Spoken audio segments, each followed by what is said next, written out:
Before you begin, remove the base enclosure and battery.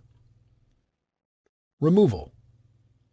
Note, if there is a strip of mylar covering the memory module, hold it back out of the way while you remove the memory module.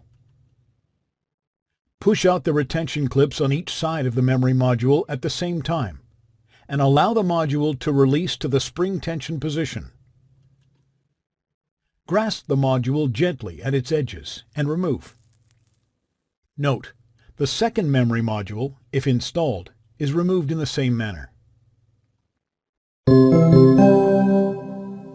Replacement. Align the notch in the memory module with the key in the memory module slot on the system board.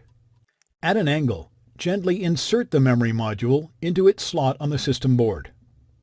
Press the module down until its retention clips snap into place, securing the module to the system board. Note, the second memory module, if installed, is replaced in the same manner. Thanks for watching. Please click subscribe for more videos and weekly updates.